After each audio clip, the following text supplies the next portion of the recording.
The shadows moved against the light. Elena blinked, hoping the hallucination would fade. The third this week, but the darkness pooling beneath her desk continued sliding upward against gravity, forming patterns like curious fingers exploring the underside of her coffee mug. Dr. Vasquez, they're waiting for you in conference room A. Her assistant, Marco, hovered at the doorway, deliberately avoiding looking at the shadows, so he saw them too. Elena straightened her lab coat. Did you get any sleep last night? Not with the humming, Marco admitted, tapping his temple. It's getting louder. The humming, a side effect of dimensional bleed-through. Everyone who'd been present during the gateway activation reported it, a constant pitch just at the edge of hearing. The psychological evaluations called it minor auditory hallucination. The board called it expected neural adaptation. Elena called it what it was, reality bending around human perception. The corridor to conference room, A stretched and compressed as she walked, another distortion only Gateway researchers noticed. Inside waited representatives from the NSA, DARPA, and 3 corporations whose logos she recognized from military contracts. At the center sat General Hammond, whose weathered face betrayed no emotion. Dr. Vasquez, congratulations are in order, he began, sliding a funding authorization across the polished table. Your team has been granted unlimited resources to expand the Gateway program. Effective immediately. The figure had too many zeros. This is excessive. It's proportional to our interest, a woman in a charcoal suit interjected. Quantum Horizons sees tremendous potential in cross-dimensional resource acquisition. Resource acquisition. Elena's stomach tightened. We don't even understand the basic principles of. Your theoretical concerns are noted, Hammond interrupted. But national security takes precedence. We've detected quantum signatures indicating other nations are pursuing similar technology. A lie. Elena knew the signatures were reflections from their own experiments, dimensional echoes, but pointing this out would reveal how much unauthorized data she'd been collecting. We've already begun construction of additional facilities, Hammond continued.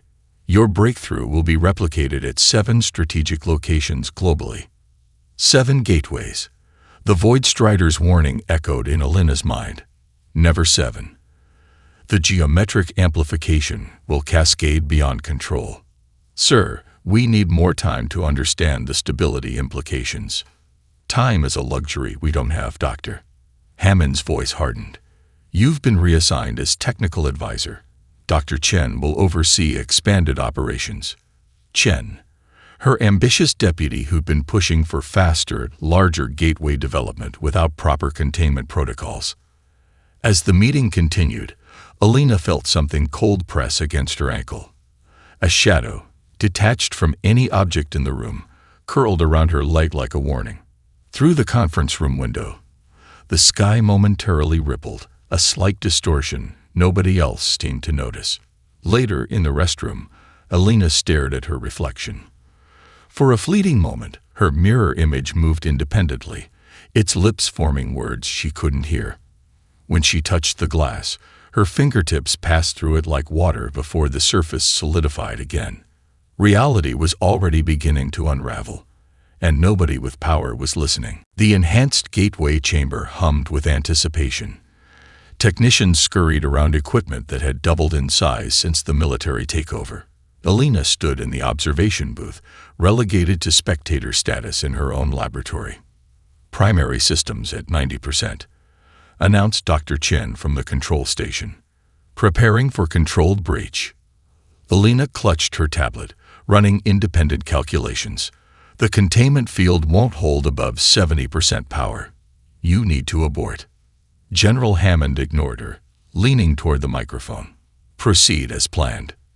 The gateway frame, no longer the elegant quantum bridge she'd designed, but a brute force dimensional battering ram, began to spin.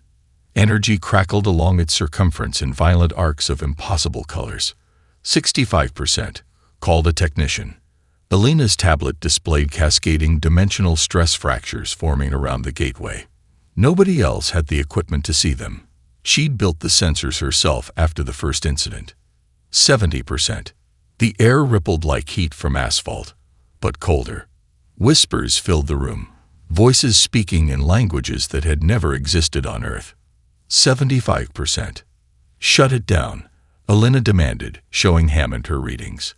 The dimensional boundary is becoming unstable. A corporate observer from Quantum Horizons smiled thinly. Those are acceptable parameters, Doctor.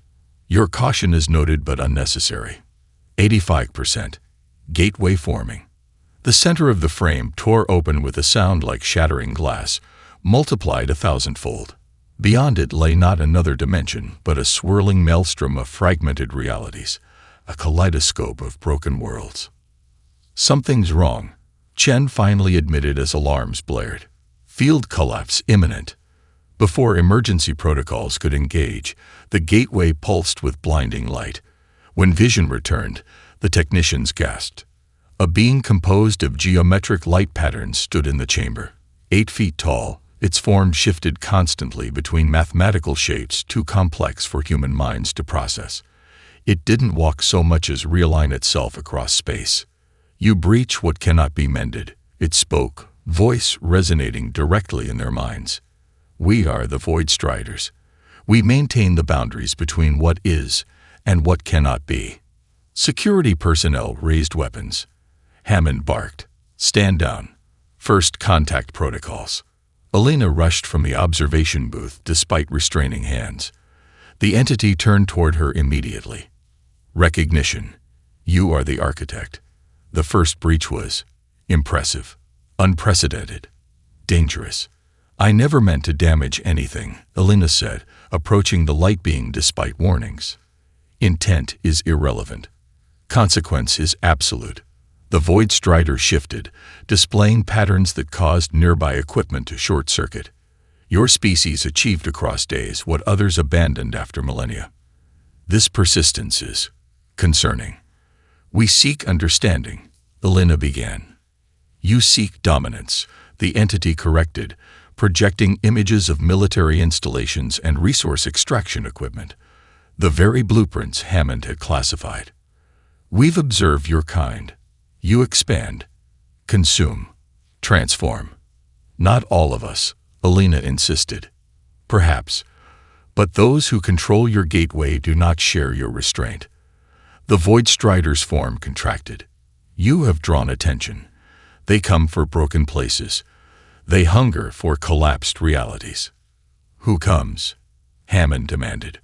The nullifiers, the entity answered. And you have rung the dinner bell. Elena's emergency credentials still worked on the monitoring system. From her apartment, she watched in horror as the 7 gateway facilities activated simultaneously across the globe. Tokyo, Cairo, Sydney, Moscow, Rio, New York, and London. Operation Doorway, they called it. She called it suicide. The Void Strider's warning had fallen on deaf ears. General Hammond had weaponized the diplomatic contact, spinning it as an alien threat that Earth must prepare for. 24 hours of media hysteria later, the UN Security Council unanimously approved defensive dimensional research. Final synchronization in 10 seconds announced the system-wide broadcast that she'd hacked into. The voice belonged to Dr. Chen, who'd been promoted to Global Gateway Director. Elena frantically typed commands, trying to breach the safety protocols she herself had designed. Too late. The power signatures of all 7 gateways spiked simultaneously beyond critical thresholds. For 3 heartbeats, nothing happened.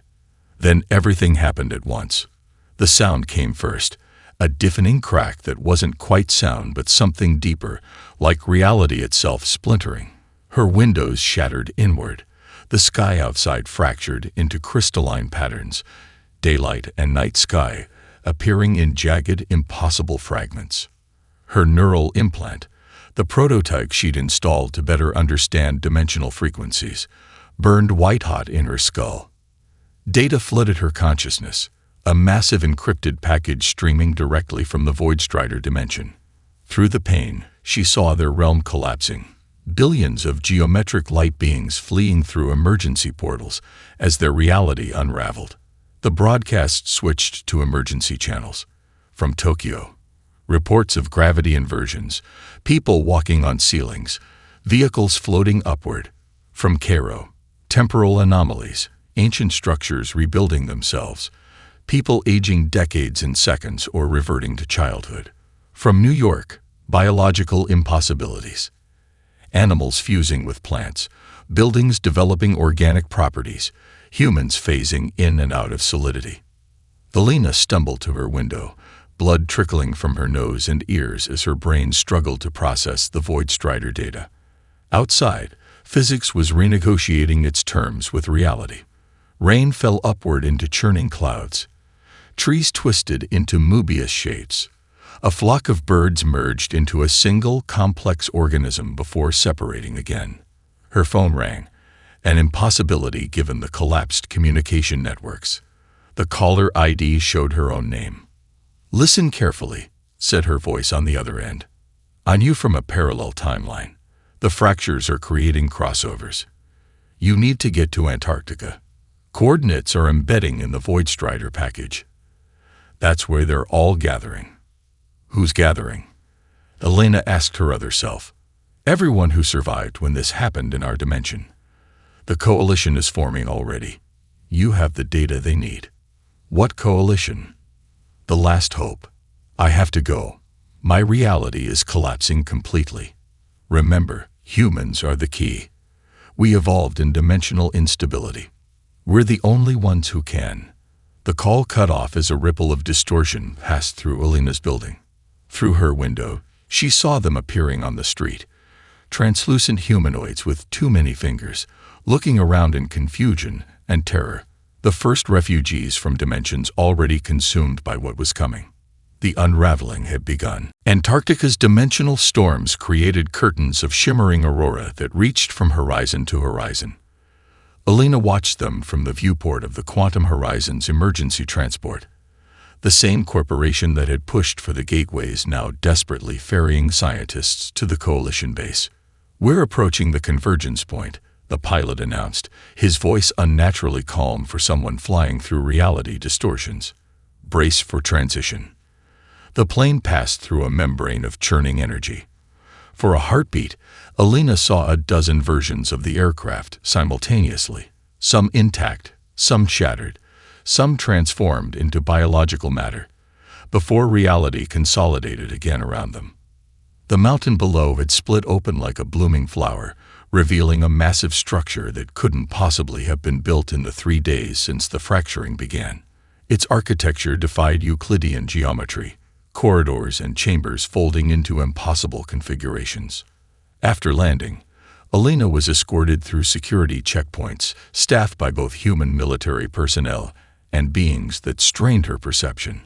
A humanoid with crystalline skin and flowing data patterns asked her to place her hand on a scanning surface.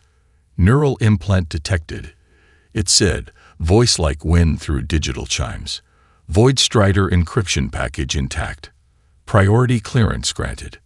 Ambassador Thrix awaited her in what appeared to be a central command hub. The biomechanical diplomat's exoskeleton whirred softly as it approached. "Dr. Vasquez, your dimensional signature matches our predictive models. You are the focal point in this timeline." "I don't understand," Elena said, watching humans and aliens working side by side at control stations displaying mathematical models too complex for traditional physics. "In every iteration where Earth survives the unraveling, you are the constant factor," Thrix explained. "Your neural architecture has an unusual resonance with dimensional frequencies." A multi-limbed scientist approached with a handheld scanner. "May I?" it asked in accented English. Elena nodded, and the device hummed near her temple. "Extraordinary," the alien scientist murmured. The prefrontal structures show dimensional perception capacity 20 times higher than baseline humans, who already exceed all known species. "What does that mean?" Elena asked. "It means," Thrix said, "that human brains are uniquely equipped to perceive and manipulate dimensional boundaries. Your species evolved in a naturally unstable reality pocket, a dimensional crossroads. What other species experience as solid, immutable reality, humans subconsciously recognize as malleable. That's why the fracturing is affecting us differently, Elena realized. Some people are developing abilities, children especially. Yes, what we call the unraveling acts as a catalyst for latent human capabilities. In our dimensions, it caused only destruction. Here, it's triggering evolution. The central display shifted to a global map.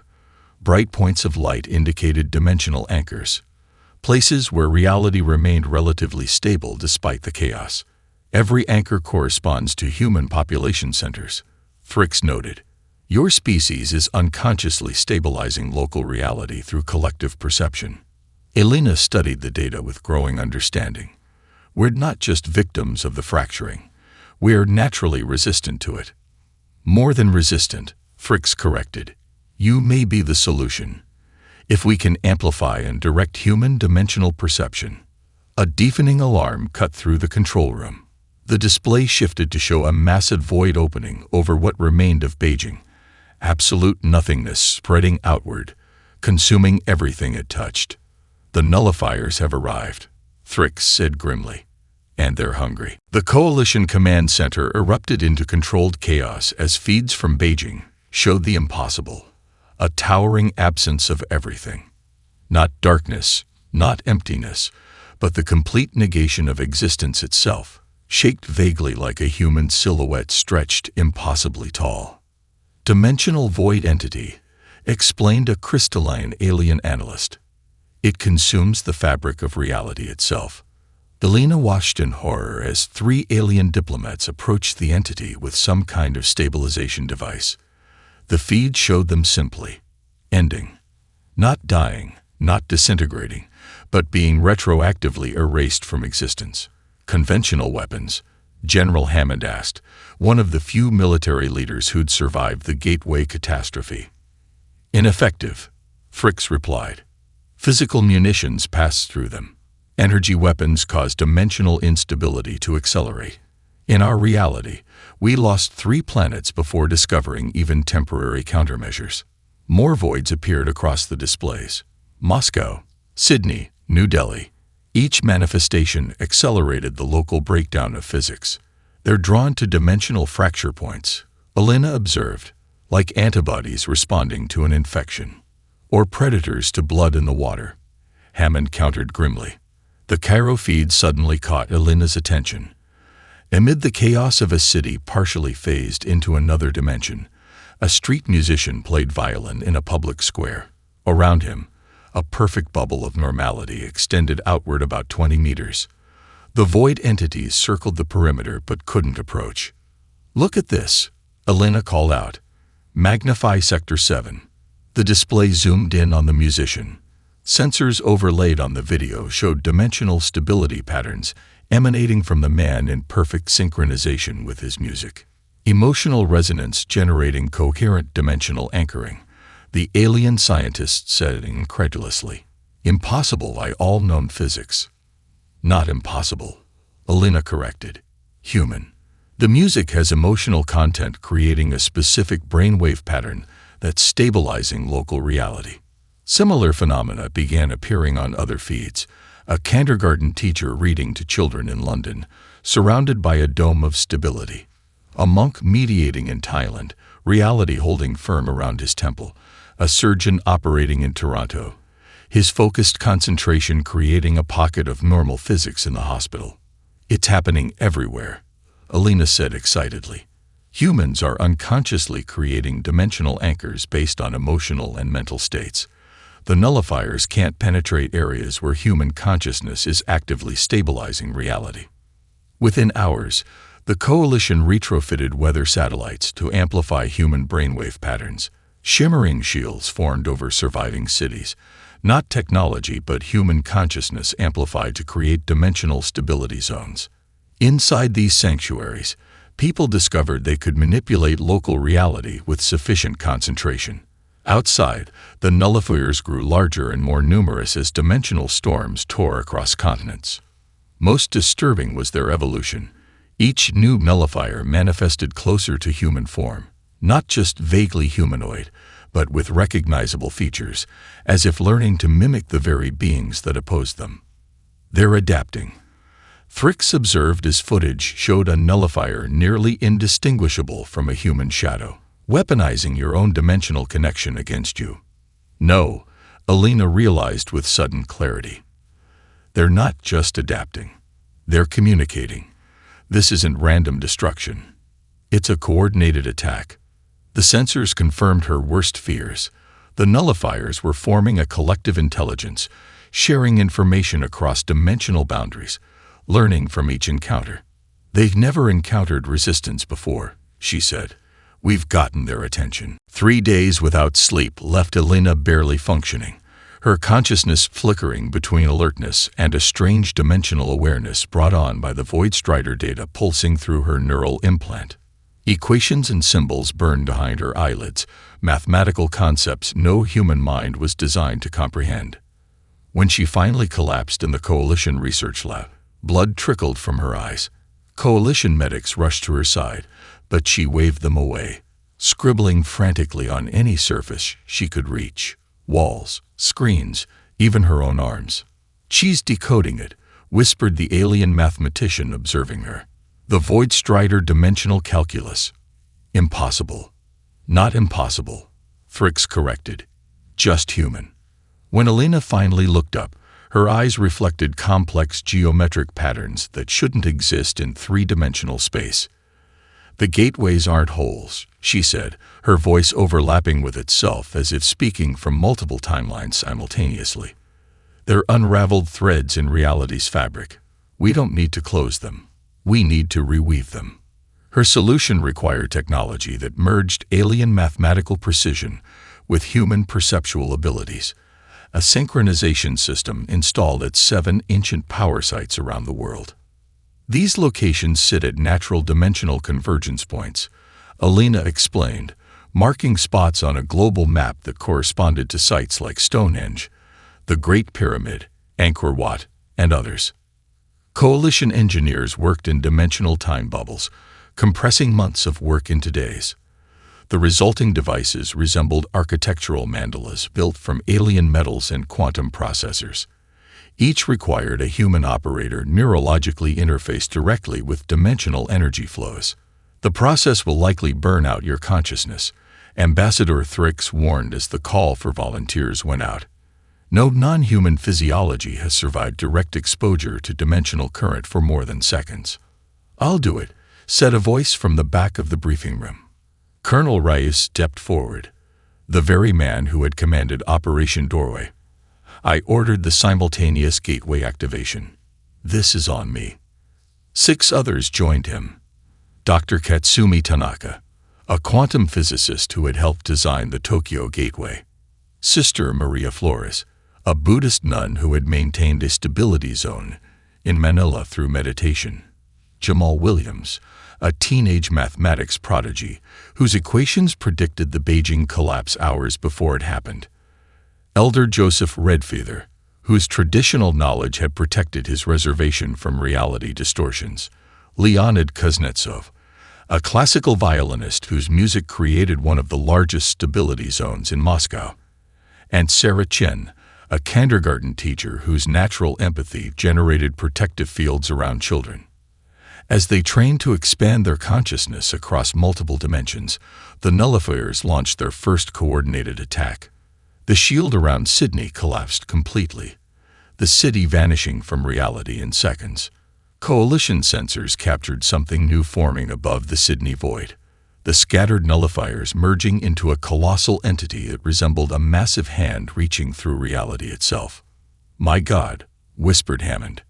"It's like they're being controlled by something even larger. Or they're forming an avatar," Alina realized. Something ancient is reaching through the dimensional tiers, using the nullifiers like fingers. Training timelines accelerated. The 7 synchronization devices would activate in 24 hours, humanity's last chance to reweave reality before it unraveled completely. Global Communications broadcasts the synchronization countdown, a unified moment of hope amid chaos. The 7 volunteers, physicist, monk, prodigy, elder, soldier, musician, and teacher, entered their respective chambers at sacred sites now retrofitted with Coalition technology. Elena monitored from Antarctica, surrounded by alien and human scientists watching dimensional readouts. The neural interfaces activated simultaneously, bathing each operator in light that defied the visible spectrum. Consciousness expansion initiated, reported a technician. Dimensional threading beginning. On the monitors, Elena watched the volunteers' physical bodies arch in pain as their minds expanded beyond normal limitations. Vital signs fluctuated wildly, but stabilized as their consciousness stretched across impossible distances. "They're connecting," she whispered, watching energy patterns form between the 7 sites. A geometric web of dimensional anchors. For a moment, it seemed to be working. The most severe reality fractures began to mend, the void entities retreating from the energy patterns. Then alarm tones shattered the brief hope. "Synchronization destabilizing," called out the alien mathematician. "The operators are connected but fragmenting. The dimensional currents are too strong for individual consciousnesses to maintain coherence. They need a central anchor," Elena realized with sudden clarity. The mathematical pattern was obvious now. 7 points required an 8th at the center, a nexus to unite them. Without hesitation, she sprinted toward the master control chamber. Security protocols meant nothing to her now. Dimensional perception allowed her to simply step through solid matter, her body briefly phasing out of normal space-time. "Dr. Vasquez, stop!" Hammond shouted as she reached for the neural interface helmet. "The simulations show no human mind can survive linking all 7 operators."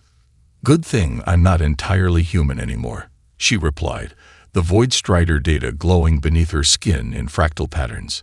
Thrix reached for her. "Elena, the dimensional current will burn out your consciousness.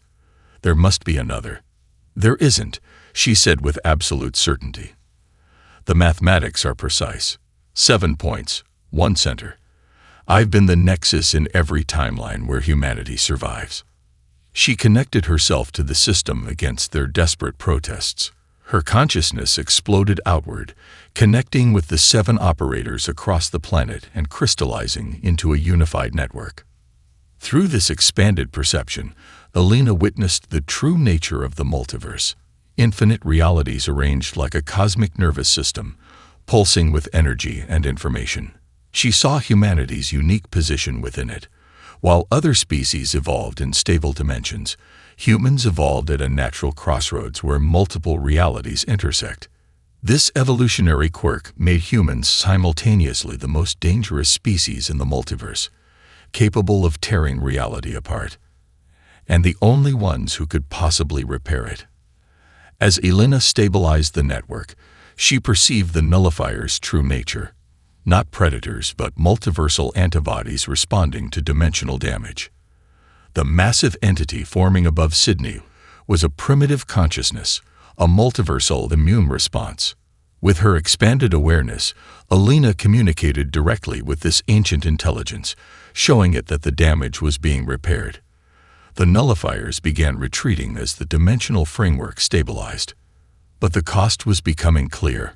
To maintain the new framework, these 8 human consciousnesses would have to remain as permanent anchors, sacrificing their individual existence to preserve reality itself. Worth it, thought all 8 simultaneously, as their individual identities began dissolving into the cosmic framework, becoming something both less and infinitely more than human. 1 year after the Great Reweaving, humanity gathered to honor the 8 who had sacrificed themselves to save reality. Their physical bodies remained in stasis chambers, brain activity showing impossible patterns that Coalition scientists still could not fully comprehend. The Antarctic facility, now known as Nexus 1, hosted representatives from 7 dimensions previously isolated from one another. Ambassador Thrix presided over the ceremony, its biomechanical form upgraded with human-inspired perception enhancements.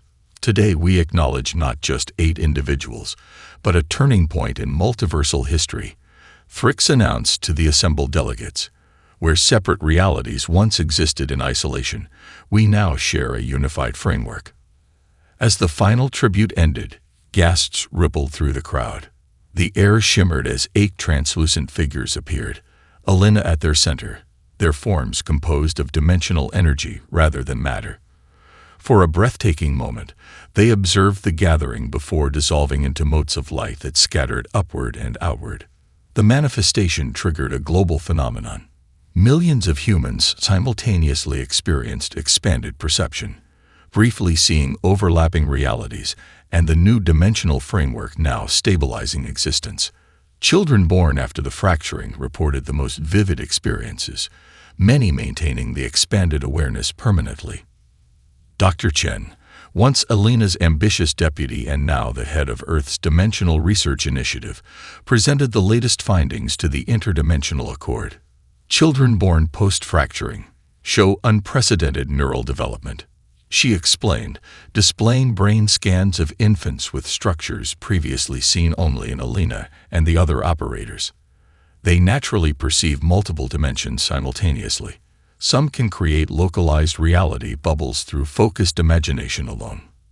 Coalition structures transformed as humanity's role shifted from junior partners to essential leaders. Former alien refugees, once believing they were saving primitive humans, now established cultural exchange programs to understand the species that had evolved in dimensional chaos yet thrived. The nullifiers themselves transformed from enemies to reluctant allies, now recognizing humans as natural dimensional caretakers. Small void entities served as monitors at dimensional boundary points, communicating with specially trained human perception specialists who could sense instabilities before they formed. Professor Williams, the teenage prodigy now grown, led the new Academy of Dimensional Sciences, training gifted children from all 7 connected realities. "We don't fully understand what Dr. Vasquez and the others became," he told his students, "but we know they're still present in the framework, guiding and sustaining it." On the anniversary of the reweaving, this was proven dramatically. Alina's consciousness briefly manifested through the global network, sharing visions of new dimensional frontiers still waiting for exploration, and warnings of ancient powers awakening to humanity's emergence as a multiversal force. Earth, once an isolated world at the universe's edge, now stood at the center of a new cosmic order, the improbable homeworld of a species that broke reality through determination and rewove it through sacrifice, permanently altering their place in existence.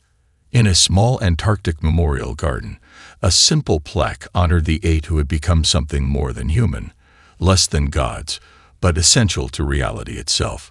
It bore a single quote from Alina's final transmission before her consciousness expanded beyond individuality.